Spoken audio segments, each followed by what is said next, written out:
Hello, good morning बच्चों। कैसे हो? उम्मीद करती हूँ आप सभी अच्छे होंगे, अपने अपने घरों में सुरक्षित होंगे और अपना ध्यान भी रख रहे होंगे। और ध्यान रखने के साथ साथ आप बड़े अच्छे से पढ़ाई भी कर रहे होंगे। दोस्तों, मैं जय भारत ऑनलाइन क्लासेस में अन्नपूर्णा व्यास तहे दिल से आपका हार्दिक अभिनंदन और हार्दिक स्वागत करती हूँ। दोस्तों, कोरोना के इस दौर के अंदर काफी लंबे समय से थोड़ा सा घर पे स्टे हो गया है, तो आप लोगों को थोड़ा पढ़ाई करने में जोर भी आता होगा बच्चों। लेकिन दोस्तों, आपकी अपनी यही वो ही भारत अकेडमी है जिसके अंदर आप बैठकर पढ़ाई किया करते थे। वो इसी भारत अकेडमी ने आज आपके लिए जो ये जय भारत ऑनलाइन ऐप लॉन्च किया है, तो उसका पूरा पूरा फायदा उठाना है आपको और पूरी अच्छी तरीके से अपने चहेते टीचर से पढ़ाई करनी है। ठीक है बच्चों? तो दोस्तों, आप इस पढ़ाई के साथ साथ थोड़ा सा मोटिवेशन हो जाए आपका कि मंजिल उन्हीं को मिलती है, मंजिल उन्हीं को मिलती है जिनके सपनों में जान होती है, मंजिल उन्हीं को मिलती है जिनके सपनों में जान होती है। पंखों से कुछ नहीं होता, हौसलों में उड़ान होती है। तो दोस्तों, आइए आज हम फिर वापस कल की क्लास को कंटिन्यू करते हैं। कल दोस्तों मैंने आप लोगों को राणा लक्ष्य सिंह के बारे में हम स्टॉप बीच के अंदर हमने छोड़ दी थी क्लास को।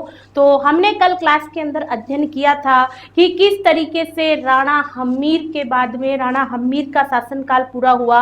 उसके बाद में राणा क्षेत्र सिंह आए। राणा क्षेत्र सिंह के बाद में किस तरीके से राणा लक्ष्य सिंह मेवाड़ के शासक बनते हैं और राणा लक्ष्य सिंह के जीवन काल की कुछ घटनाओं की भी चर्चा अपन ने करी थी। तो राणा लक्ष्य सिंह का शासनकाल देखा था दोस्तों अपन ने 1382 से 1421 ईस्वी। राणा लक्ष्य सिंह के समय जो मेवाड़ की आर्थिक स्थिति थी बच्चों, वो थोड़ी कमजोर हो गई थी। आप जब अलाउद्दीन खिलजी ने रावल रतन सिंह के समय मेवाड़ पर आक्रमण किया था, तो उस समय मेवाड़ की काफी जो इमारतें थी अस्त व्यस्त ध्वस्त हो गई थी। तो उन सबको दोस्तों राणा लाखा के समय पुनर्निर्माण कराया गया, उन सबका जीर्णोद्धार करवाया गया, उन सबकी अच्छे से मरम्मत करवाई गई। और वो कैसे संपन्न हो पाया था? क्योंकि राणा लक्ष्य सिंह के शासनकाल के अंदर जावर उदयपुर के अंदर जो चांदी की खान मिली थी, जो कि एशिया की सबसे बड़ी खान है दोस्तों, उस खान से ही आर्थिक उन्नति के मार्ग प्रशस्त हुए थे मेवाड़ रियासत के लिए। ठीक है, तो दोस्तों ये सारी जानकारी मैं छोटे तौर पर आपको पहले से ही बता चुकी हूँ। अब हम दोस्तों अध्ययन कर रहे हैं आगे। तो राणा लक्ष्य सिंह के बारे में एक छोटी सी घटना और चर्चा करते हैं। उससे पहले एक घटना आपको रिमाइंड करा देती हूँ कि एग्जाम के अंदर एक बार क्वेश्चन पूछा गया था कि मेवाड़ रियासत का वह सैनिक जो मिट्टी के तारागढ़ दुर्ग की रक्षा करते हुए वीरगति को प्राप्त हुआ था। ये क्वेश्चन दोस्तों एग्जाम के अंदर उपस्थित था और इस क्वेश्चन का आंसर आप लोगों को आना चाहिए। तो मानधनी कुंभाहाड़ा एक ऐसा वीर सिपाही था दोस्तों, जिसने अपने ही मेवाड़ के, अपनी ही रियासत के राणा का प्रण पूरा करने के लिए तारागढ़ दुर्ग बूंदी की, मिट्टी के बने तारागढ़ दुर्ग बूंदी की रक्षा करते हुए अपने प्राणों की आहुति दे दी थी दोस्तों। तो दोस्तों ये चीज हमें ध्यान रखनी, ये सवाल आपके एग्जाम में पूछा गया। तो ये घटना भी महाराणा लाखा के समय की ही है। और गल की नटने का चबूतरा की घटना भी दोस्तों मेवाड़ के महाराणा लाखा के समय की है। वो बात भी हम चर्चा कर चुके हैं। अब देखते हैं दोस्तों, एक बहुत अच्छी घटना बताती हूँ, मैं बहुत अच्छी चीज बताती हूँ। कॉपी पेन रख दो, आराम से देखो, सुनो और समझो, लिख लेंगे अपन सारा। ठीक है, देखो इधर अच्छे से देखना मैं क्या बताने जा रही हूँ। देखो मेवाड़ के अंदर दोस्तों ये क्या है हमारा मेवाड़। मेवाड़ में दोस्तों शासक कौन है? राणा लाखा। मेवाड़ में शासक कौन है बच्चों? राणा लाखा या लक्ष्य सिंह। उस समय दोस्तों मारवाड़ के अंदर जो शासक थे, मारवाड़ में दोस्तों राव चुंडा उस समय शासक थे। राणा लाखा के लक्ष्य सिंह के जो समकालीन पढ़ रहे थे बच्चों, उस समय राणा लक्ष्य सिंह के जो समकालीन थे शासक, वो राणा लक्ष्य सिंह के समकालीन शासक कौन थे बच्चों? तो राणा लक्ष्य सिंह के जो समकालीन शासक थे वह थे बच्चों मारवाड़ के शासक राव चूड़ा। आप इसे समकालीन भी लिख सकते हैं, देखना अच्छे से, बाद में नोट करना, पहले समझ लो समकालीन। तो मेवाड़ में कौन है? राणा लाखा। मारवाड़ में कौन है? राव चुंडा। दोस्तों ये जो राव चुंडा है ना, इनके दो पुत्र हुए। कितने पुत्र हुए इनके? दो पुत्र हुए। पहले पुत्र का नाम है बच्चों रणमल राठौड़, इनके बड़े पुत्र का नाम क्या है, रणमल राठौड़, और छोटे पुत्र का नाम है कान्हा। तो दोस्तों क्या होता है, हम यहाँ पर मारवाड़ की चर्चा इसलिए कर रहे हैं क्योंकि दोस्तों मेवाड़ के अंदर राठौड़ों का बहुत ही गहराई हस्तक्षेप रहा था, और वो हस्तक्षेप किस तरीके से आया था उसी के ऊपर मैं थोड़ी सी चर्चा करना चाह रही हूँ। तो देखना अच्छे से कि मारवाड़ में जो राव चुंडा जी है उनके दो पुत्र रणमल और कान्हा। तो दोस्तों ये जो कान्हा था ना, ये राव चुंडा की एक पत्नी थी, ये प्रतिहार वंश की राजकुमारी थी किशोरी देवी। ये जो किशोरी देवी थी रावचुंडा की पत्नी, ये इनका पुत्र था बच्चों, इनका पुत्र था। तो रावचुंडा अपनी पत्नी किशोरी देवी से बहुत प्रेम करते थे, अत्यधिक प्रेम करते थे। क्या करते थे, बहुत प्रेम करते थे दोस्तों। और आपको पता है लव इश्क मोहब्बत में तो दोस्तों कुछ भी हो सकता है। लव इश्क मोहब्बत में यदि पत्नी से आप बहुत प्रेम करते हो और पत्नी यदि कोई बात बोल दे तो आप उसे जुटला ही नहीं सकते, चाहे वो गलत हो चाहे वो सत्य हो। दोस्तों कहते हैं ना, क्या चेहरा था वो जिसने ये सिला दिया, आज उसकी याद ने फिर रुला दिया, दो लफ्ज लिखने का सलीका नहीं था, उसके प्यार ने शायर बना दिया। तो बच्चों इश्क तो बहुत खराब चीज होती है। तो यहाँ पर भी ऐसी ही घटना होती है कि ये जो किशोरी देवी थी ना, ये किशोरी देवी अपने पुत्र कान्हा से बहुत प्रेम करती थी, और ये रावचुंडा को कहती है कि अजी सुनते हो। तो रावचुंडा ने कहा भी बोलो क्या बात होगी। बोले मैं क्या कहती हूँ, आप मुझसे कितना प्रेम करते हो। तो रावचुंडा जी ने कहा भी मैं तो बहुत प्रेम करता हूँ। बोला आप बहुत प्रेम करते हो तो मारवाड़ का शासक मेरे पुत्र कान्हा को बना दो। जबकि दोस्तों शासक कौन बनना चाहिए था, रणमल राठौड़ बनना चाहिए था, ज्येष्ठ पुत्र ही शासक बनता है। तो यहाँ पर दोस्तों क्या होता है कि इनका पुत्र जो कान्हा जो होता है ना, पुत्र कान्हा दोस्तों शासक बना दिया जाता है। ये पुत्र क्या बना दिया जाता है, शासक बन जाता है। कहाँ का शासक बन जाता है दोस्तों, ये मारवाड़ का शासक बन जाता है। कौन बन जाता है, कान्हा। कान्हा मारवाड़ का शासक बन जाता है। अब बच्चों जब ये मारवाड़ का शासक बन जाता है ना कान्हा, तो क्या होता है कि अब ये रणमल राठौड़ जो है ना, इसको थोड़ी सी ये बात खटकती है, इसे बुरी लगती है दोस्तों, बुरी तो लगेगी आखिर। तो जब रणमल राठौड़ को बुरी लगती है तो रणमल राठौड़ क्या करता है कि कुछ प्लान करता है वापस मारवाड़ पर अधिकार करने के लिए। इसके पास में शक्ति भी होनी चाहिए। तो ये रणमल राठौड़ क्या करता है बच्चों, मेवाड़ से नजदीकियां बनाने का प्रयास करता है।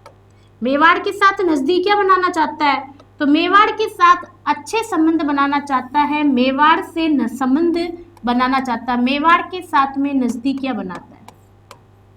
मेवाड़ में क्या करता है, नजदीकियां बनाना चाहता है। मेवाड़ में नजदीकियां बनाता है। अब बच्चों मेवाड़ में नजदीकियां बनाना चाहता है, और इधर राणा लाखा के कितने पुत्र है बच्चों, तो राणा लाखा के भी दोस्तों दो पुत्र बताए जाते हैं, जिसमें एक का पुत्र नाम है राणा चुंडा, इनका नाम ही ज्यादा हम इतिहास में पढ़ते हैं, और दूसरा पुत्र है इनका एक राघव देव, जिसकी भी जानकारी लेते हैं अपन लोग कहीं कहीं, जिसकी हत्या कर दी गई थी, रणमल राठौड़ के द्वारा इसको मरवा दिया गया था। तो दोस्तों इसके भी दो पुत्र बताए जाते हैं, राणा चुंडा और राघव देव। इसके अलावा राणा लाखा का एक पुत्र और होगा जो कि आने वाले समय में मेवाड़ का भावी शासक बनेगा। तो दोस्तों मोकल, ये कैसे जन्मेगा इसकी जानकारी अभी हम लेंगे। पहले हम इन दो पुत्रों के बारे में ही जानते हैं, और दो पुत्र कौन कौन से हैं, राणा चुंडा और राघव देव।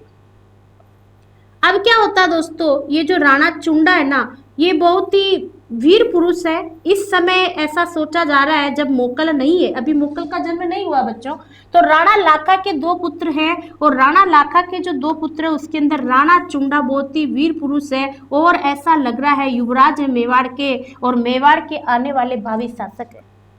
ये जानकारी हमें इतिहास से यहाँ तक मिल रही है। अब क्या होता है दोस्तों, रणमल राठौड़ जब मारवाड़ का शासक नहीं बना तो इसने सोचा कि यार मैं मेवाड़ के साथ नजदीकियां बना लेता हूँ। तो मेवाड़ के साथ नजदीकियां बनाने के लिए क्या करेगा, तो दोस्तों रणमल राठौड़ की एक बहन हुआ करती थी। रणमल राठौड़ की एक छोटी बहन थी, और जिनका नाम था बच्चों हंसाबाई। रणमल राठौड़ की जो बहन थी उनका नाम क्या था बच्चों, हंसाबाई। तो ये जो हंसाबाई थी ना, अब हंसाबाई रणमल राठौड़ की छोटी बहन है। तो ये रणमल राठौड़ अपने पिता को कहता है कि पिताजी अब आपने शासक तो कान्हा को बना दिया, मैं बड़ा भाई हूँ, लेकिन मेरी कुछ जिम्मेदारियां हैं। मैं सोचता हूँ कि हंसाबाई का विवाह है मेरी पसंद से अच्छे युवराज से कर देनी चाहिए आपको। तो राव चूड़ा कहते हैं चलो ठीक है, किससे करना चाहते तुम विवाह? तो रणमल राठौड़ अपने पिता को समझा बुझा करके हंसाबाई के विवाह का प्रस्ताव मेवाड़ में भिजवाता है बच्चों। किसके लिए? राणा चुंडा के लिए। राणा चुंडा दिख रहा था कि मेवाड़ के आने वाले भावी शासक है, तो हंसाबाई का संबंध किससे कराना चाहता है? वो राणा लाखा के पुत्र राणा चुंडा से रणमल राठौड़ कराना चाहता है। तो दोस्तों पहले प्राचीन जमाने के अंदर यदि किसी राजा महाराजाओं के समय जब संबंध करवाना होता था ना, तो एक रियासत की राजकुमारी का संबंध यदि किसी रियासत के राजकुमार के साथ भिजवाना है तो एक सगुन का नारियल होता था। तो थाल के अंदर सगुन का नारियल और सगुन की मांगलिक 5 चीजें रख करके अगली रियासत में भिजवा दी जाती थी। और दोस्तों अगली रियासत का शासक उस सगुन के नारियल को बड़े ही सम्मान से स्वीकार कर लेता था, और स्वीकार करने के बाद में विवाह करना अनिवार्य हो जाता था बच्चों। ये एक मान मर्यादा की बात आ जाती थी। तो यहाँ पर भी क्या होता है कि हंसाबाई के सगुन का नारियल रणमल राठौड़ मेवाड़ में भिजवाता है, लेकिन किसके लिए? राणा चुंडा के लिए। तो राणा चुंडा के लिए जब भिजवाता है दोस्तों, तो उस समय क्या होता है, जैसे जैसे दरबार लगा हुआ होता है और राणा लाखा जो है दरबार के ऊपर बैठे हुए होते हैं। जब राणा लाखा ऐसे दरबार में बैठे होते हैं तो इनका दूत रणमल राठौड़ का दूत वह सगुन का नारियल लेकर के दरबार में आता है। और जैसे ही दरबार में आता है, उपस्थित होता है, तो राणा लाखा देख लेते हैं कि ये पता चल जाता है, वहां से संदेशा आता है कि भाई मारवाड़ से कोई दूत आया है सगुन का नारियल लेकर के। वो सैनिक जैसे अंदर आता है, राणा लाखा बैठे हुए होते हैं, तो राणा लाखा उस समय मजाक कर लेते हैं, क्योंकि वो दूत आकर के खड़ा हो जाता है, चारों तरफ देखता है, लेकिन दोस्तों उस सभा के अंदर राणा चुंडा दिखाई नहीं देते। राणा चुंडा कहीं बाहर गए हुए होते हैं, उस समय दरबार में बैठे हुए नहीं थे। तो सैनिक थोड़ी देर चुपचाप रहता है, इससे पहले कि वो पूछता कि भाई राणा चुंडा कहाँ है, मैंने ये सगुन का नारियल राणा चुंडा के लिए लाया हूँ, ऐसी बात वो बोलता उसके पहले ही राणा लाखा एक मजाक कर लेते हैं। राणा लाखा क्या कह देते हैं, हंस देते हैं, हाँ हाँ हमारे लिए सगुन का नारियल आया है क्या? हमारे लिए अभी सगुन का नारियल किसने भिजवाया है? ऐसी बात ये राणा लाखा मजाक में बोल देते हैं बच्चों। और जैसे ही राणा लाखा लक्ष्य सिंह ये बात मजाक में बोल देते तो वो सैनिक वापस मारवाड़ चला जाता है और रणमल राठौड़ को जाकर के बता देता है कि भाई राणा लाखा ने तो ऐसे ऐसे मजाक करी है कि ये सगुन का नारियल हमारे लिए आया है क्या? हमारे लिए ये सगुन का नारियल किसने भिजवाया है? तो दोस्तों वह सैनिक जो है जब ये बात जाकर के रणमल राठौड़ को बता देता है, तो रणमल राठौड़ वापस उस सैनिक को भेजता है और उसको जाकर के कहता है कि ये हंसाबाई मेरी बहन है, हंसाबाई का सगुन का नारियल मैंने आप ही के लिए भिजवाया है। क्या कह रहा है ये? मैंने आप ही के लिए भिजवाया है। अब आप कहोगे मैडम आप तो कह रहे थे कि राणा चुंडा के लिए भिजवाया है। दोस्तों भिजवाया तो राणा चुंडा के लिए ही था, लेकिन रणमल की नीति बदल जाती है। रणमल को तो कैसे भी करके मेवाड़ में अपना वर्चस्व बनाना है, तो मेवाड़ में वर्चस्व बनाने के लिए उसने सोचा कि पुत्र क्यों पिता से ही कर दी जाए। तो राणा लाखा के लिए कह देता है कि ये सगुन का नारियल आपके लिए ही भिजवाया है। और जब राणा लाखा इस सगुन के नारियल को स्वीकार कर ले तब शर्त रख देना कि हमारी शर्त है कि इस हंसाबाई के साथ आपका विवाह करेंगे और इस हंसाबाई से जन्मने वाला बालक ही मेवाड़ का शासक बनेगा। दोस्तों समय बदलते देर नहीं लगती है, वक्त का नूर कब बदल जाता है। शासक कौन बनने वाला था? राणा चुंडा, लेकिन यहाँ पे तो थोड़ा पासा ही पलट गया। अब क्या होता है कि ये सगुन का नारियल राणा लाखा के पास आ जाता है बच्चों। अब राणा लाखा के पास में सगुन का नारियल आ गया, राणा लाखा उसे स्वीकार कर लेते हैं और एक शासक को जब किसी सगुन के नारियल को स्वीकार कर लेता है तो विवाह करना अनिवार्य हो जाता है बच्चों। अब राणा लाखा बड़ी ही विकट परिस्थिति में फंस गए। सगुन का नारियल कौन स्वीकार कर लेता है बच्चों? सगुन का नारियल राणा लाखा स्वीकार कर लेते हैं। अब राणा लाखा ने सगुन का नारियल स्वीकार कर लिया। अब स्वीकार करने के बाद में राणा लाखा क्या करेंगे? अब राणा लाखा सोचते हैं कि यार मुझे विवाह करना पड़ेगा, और स्वीकार करने के बाद में सशर्त विवाह होगा। सशर्त शर्त क्या रखी गई है? सशर्त शर्त क्या होगी बच्चों? शर्त ये होगी हंसाबाई से जन्मने वाला बालक, हंसाबाई से जन्मने वाला बालक या बेटा बालक मेवाड़ का शासक बनेगा। मेवाड़ का क्या बनेगा? मेवाड़ का शासक बनेगा। अब बच्चों ये बात जैसे सामने आती है कि मेवाड़ का शासक बनेगा हंसाबाई से जन्मने वाला बालक, राणा लाखा तो थोड़े से चिंता में आ जाते हैं। अब राणा लाखा शाम को अपने घर पर बैठे हुए होते हैं महलों के अंदर, राणा चुंडा भी आ जाता है, बात कर रहा होता है। तो राणा लाखा राणा चुंडा को कैसे बतावे ये बात कि बेटा मैं ब्याह कर रहा हूं, क्योंकि ब्याह की उम्र तो बेटे की है। अब राणा लाखा राणा चुंडा से कहते हैं कि बेटा मैं क्या सोच रहा था, अपन विवाह कर लेते हैं। तो राणा चुंडा सोचता पिताजी मेरे ब्याह की बात कर रहे हैं। तो राणा चुंडा कहता है कि पिताजी आपकी इच्छा हो जिससे ब्याह कर दो, क्योंकि राणा चुंडा पितृभक्त था दोस्तों, अपने पिता के लिए और मेवाड़ से दोनों से ही बहुत प्रेम करता था। तो जैसे ये बात बोलता है तो राणा लाखा बोलते बेटा मैं तुम्हारे नहीं अपने ब्याह की बात कर रहा हूँ। तो राणा लाखा को दोस्तों ये तो समझाने के लिए बताया मैंने आपको कि राणा लाखा जब ये बात बोलते अपने पुत्र से और जब राणा चुंडा को ये बात पता चलती है कि भाई पिताजी ऐसी ऐसी परिस्थिति के अंदर फंस गए हैं और पिताजी अब क्या करें, ऐसी स्थिति के अंदर शर्त भी मानना जरूरी है, विवाह भी करना जरूरी है, दोनों ही चीजें मान मर्यादा पर आ जाती है। तो ऐसी स्थिति के अंदर दोस्तों राणा चुंडा जो है एक घोषणा करते हैं। राणा चुंडा क्या घोषणा करते हैं? राणा चुंडा कसम खा लेते हैं दोस्तों, शपथ ले लेते हैं। क्या शपथ लेते हैं राणा चुंडा? कि मैं जो शासक बनेगा, ये बालक जो जन्मेगा इसका नाम क्या होगा? मोकल होगा बच्चों। तो राणा चुंडा उस समय क्या ले लेते हैं? मैं आजीवन कुंवारा रहूंगा, आजीवन कुंवारा रहकर मेवाड़ की रक्षा करूंगा। दोस्तों इन्होंने आजीवन विवाह नहीं किया था, ये हमेशा कुंवारे रहे और इन्होंने मेवाड़ की गद्दी की रक्षा करी थी। इस बालक के आगे जाकर के संरक्षक भी बनेंगे, ये बताऊंगी मैं आपको। तो ये कसम खा लेते हैं, इसलिए राणा चुंडा दोस्तों मेवाड़ के भीष्म पितामह कहलाते हैं। मेवाड़ के क्या कहलाते हैं? मेवाड़ के भीष्म पितामह कहलाते हैं। और दोस्तों इन्हें ही मेवाड़ का राम भी कहा जाता है। मेवाड़ का राम भी किसे कहा जाता है? राणा चुंडा को कहा जाता है, मेवाड़ का राम कहा जाता है। मेवाड़ का राम क्यों कहते हैं ये अभी मैं आपको समझाऊंगी बच्चों कि मेवाड़ का राम क्यों कहा जाता है। क्योंकि बच्चों क्या होगा आगे जाकर के कि ये जो हंसाबाई है, हंसाबाई से जन्मने वाला बालक मेवाड़ का शासक बनेगा। अब क्या होता है बच्चों, हंसाबाई का और राणा लाखा का विवाह हो जाता है। किसका विवाह हो गया है? हंसाबाई, हंसाबाई का विवाह है किसके साथ हो गया है? राणा लाखा के साथ हो गया। और दोस्तों राणा लाखा और हंसाबाई के विवाह से किसका जन्म होता है? मोकल का जन्म होता है। जो बालक जन्मता उसका नाम क्या रखा जाता है? मोकल का जन्म होता है। तो ये मोकल आगे जाकर के क्या बनेगा बच्चों? मेवाड़ का शासक बनेगा।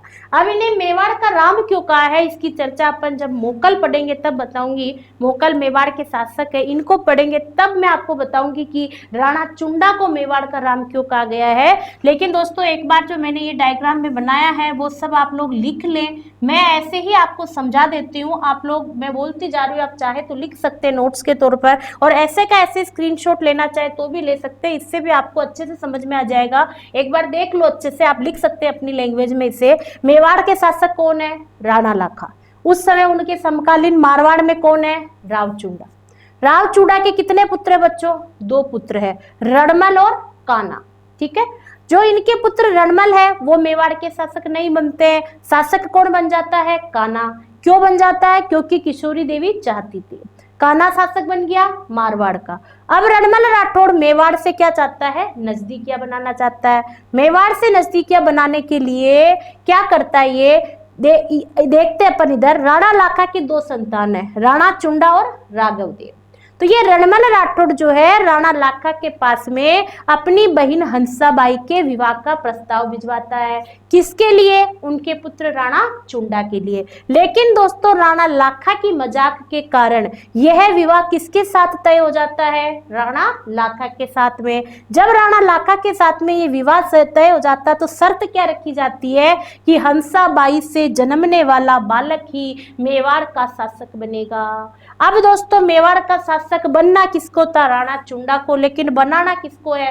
मोकल को। तो ये बात जब राणा चुंडा को पता चलती है तो राणा चुंडा कसम खा लेते हैं कि वो आजीवन कुंवारे रहेंगे, विवाह नहीं करेंगे। इसी कारण दोस्तों मेवाड़ के क्या कहलाते हैं? ये भीष्म पितामह कहलाते हैं और ये ही मेवाड़ के राम भी कहलाते हैं। तो अब आगे जाकर के शासक कौन बनेगा बच्चों? महाराणा कौन बनेंगे? मोकल बनेंगे। ठीक है बच्चों, तो यहां तक आपको समझ में आया। इसी के साथ एक दो नोट फैक्ट और लिख लीजिए आप राणा लाखा के बारे में कि राणा लाखा के एक बहुत ही इंपॉर्टेंट चीज है जो एग्जाम के अंदर पूछी जाती है बच्चों। राणा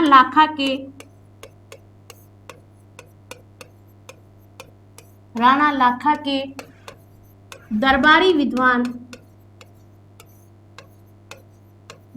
विद्वान जोटिंग भट्ट दो थे। एक तो था जोटिंग भट्ट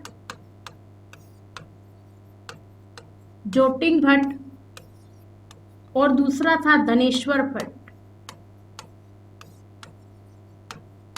जोटिंग भट्ट और धनेश्वर भट्ट ये दोनों क्या थे दोस्तों? ये राणा लाखा के क्या थे? दरबारी विद्वान थे। ठीक है बच्चों, एक दूसरी चीज और है राणा लाखा के बारे में एक फैक्ट और कहा जाता है कि राणा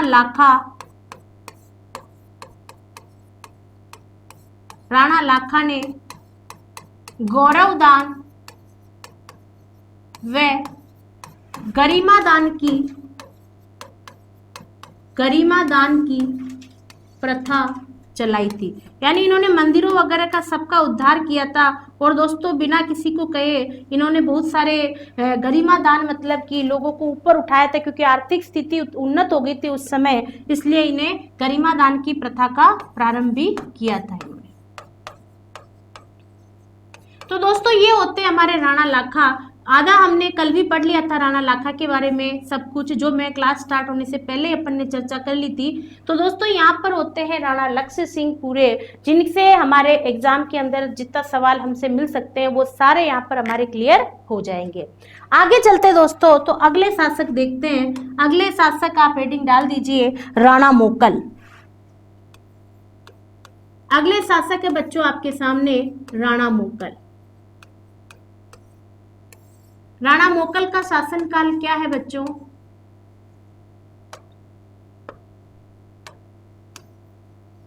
राणा मोकल का शासनकाल देखेंगे आप।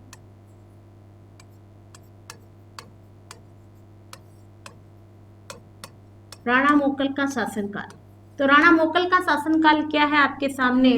1421 से लेकर 1433 ईस्वी तक दोस्तों अपन राणा मोकल को पढ़ेंगे। ठीक है, राणा मोकल का शासनकाल है 1421 से 1433 ईस्वी तक। शासनकाल भी ध्यान रखने हैं बच्चों अपन को सबके। मैं सबके शासनकाल साथ में लिखाती जा रही हूँ आपको, और बीच बीच में जब युद्धों का जिक्र करती हूँ तब भी मैं आपके सामने लिखती हूँ, तो आपको अच्छे से ये सब कुछ ध्यान रखते जाना बच्चों। ठीक है, मेहनत तो करनी पड़ेगी, लगे तो रहना ही पड़ेगा दोस्तों। अगर आप लगे रहेंगे तो आपके हर पल पर आपका नाम होगा, दुनिया का आपके कदमों में सलाम होगा। मुश्किलों का सामना डट कर करना, एक दिन वक्त भी आपका गुलाम होगा। ठीक है बच्चों, तो आइए अपन देखते हैं राणा मोकल। देखो पहला फैक्ट लिखो आप राणा मोकल के बारे में, जो कि बहुत ही अच्छा फैक्ट है और कई बार एग्जाम में भी पूछ लिया जाता है कि राणा मोकल ने क्या एक प्रथा प्रारंभ करी थी। तो दोस्तों मेवाड़ में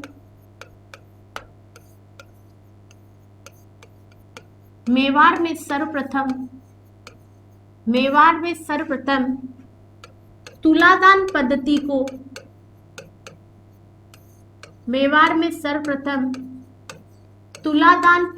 को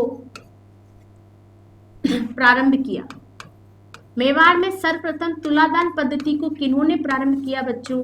तो सर्वप्रथम तुलादान पद्धति को जो प्रारंभ किया था वो आपके मेवाड़ के शासक मोक्कल ने प्रारंभ किया था। मोक्कल ने कम से कम भी मोक्कल ने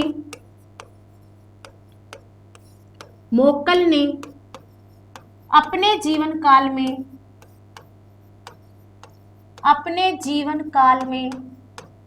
मोक्कल ने अपने जीवन काल में 25 बार, कितनी बार? 25 बार तुलादान किया। कितनी बार तुलादान किया बच्चों? 25 बार तुलादान किया। आप सोच रहे होंगे कि मैडम जी पहले ये तो बताओ कि तुलादान क्या होता है। सोच रहे होंगे आप लोग, नहीं सोच रहे हो? कमेंट्स तो दो कि सोच रहे हो कि नहीं सोच रहे हो। सोच रहे हो? मैं बताती हूँ आपको कि तुलादान क्या होता है बच्चों। बच्चों तुलादान जो होता है ना, क्या होता है कि शासक को अपने तराजू के अंदर तोला जाता है। तुला का मतलब तोलना, तो शासक को तराजू में तोला जाता है, जिसमें एक तरफ तो शासक को बिठा दिया जाता है, दूसरी तरफ तराजू में सोना और चांदी भर दिया जाता है। तो दोस्तों जितने सोने और चांदी के अंदर वो शासक तुलेगा, उस सोने और चांदी को फिर बाद में गरीबों में बांट दिया जाता है। तो उस सोने चांदी का दान करना ही तुलादान कहलाता है। तो दोस्तों तुलादान क्या होता है, आप चाहे तो लिख ले, वैसे सवाल नहीं पूछा जाएगा पर एज नॉलेज आपको होना चाहिए, क्योंकि कुछ भी पढ़ो दोस्तों, तो मेरा ऐसा मानना है कि कुछ भी पढ़ो तो उसको ऐसा पढ़ो कि हमें उसमें से सब चीजें समझ में आनी चाहिए, और ऐसा पढ़ो कि उसे दोबारा नहीं पढ़ना पड़े, हमें अच्छे से समझ में आना चाहिए। जितना पढ़ो उसको अच्छा पढ़ो, ठीक है। तो तुलादान का मतलब क्या है बच्चों? कि तुलादान का मतलब शासक को सोने चांदी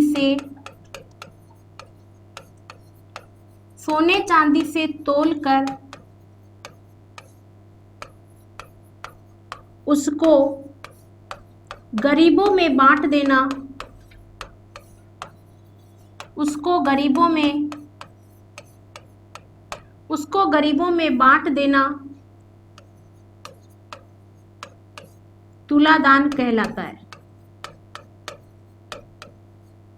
उसको गरीबों में बांट देना क्या कहलाता है? तुलादान कहलाता है। ठीक है बच्चों, तो शासक को सोने चांदी से तोलकर उसको गरीबों में बांट देना क्या कहलाता है बच्चों? तुलादान कहलाता है। यहाँ तक समझ में आया आपको?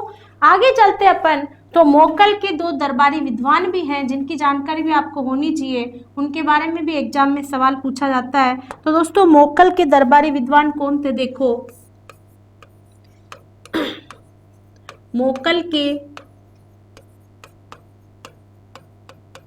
मोक्कल के दरबारी विद्वान पहला तो थे योगेश्वर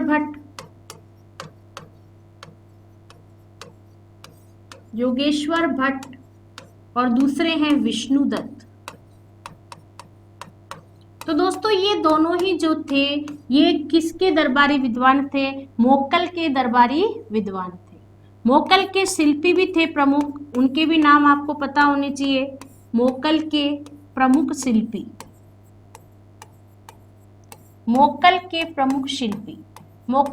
शिल्पी कौन है बच्चों? तो मोक्कल के जो प्रमुख शिल्पी है वो है हीरा, पन्ना और मन्ना। ये तीनों जो थे, ये तीनों दोस्तों मोक्कल के प्रमुख शिल्पकार थे। ठीक है बच्चों, तो यहाँ पर हमारे राणा मोक्कल के बारे में एक छोटी सी जानकारी ली है। अभी राणा मोक्कल का इतिहास बहुत सारा बाकी है बच्चों। हमें राणा मोक्कल के आगे जो राणा चुंडा को हमने विश्व पितामह कहा है, मेवाड़ का राम कहा है, और किस तरीके से अब रणमल राठौड़ जो है मोक्कल के शासक बनने के बाद में मेवाड़ के अंदर अपना हस्तक्षेप करेगा बच्चों, किस तरीके से मारवाड़ का हस्तक्षेप मेवाड़ में होएगा, फिर हम रणमल राठौड़ का दमन महाराणा कुंभा के हाथों कैसे करेंगे। तो दोस्तों मेवाड़ का जो दोस्तों ये विचित्र और बड़ा ही सराहनीय और गौरवमय इतिहास है, इसको जानने के लिए आप मेरे से जुड़े रहिए दोस्तों। हम एक अच्छी रियल स्टोरी के साथ में इसी रियल स्टोरी को, मेवाड़ की स्टोरी को मैं आपके सामने प्रस्तुत करूंगी। तब तक आप मेरे से जुड़े रहिए और अपना ध्यान रखें और सुरक्षित रहें। जय हिंद, जय भारत।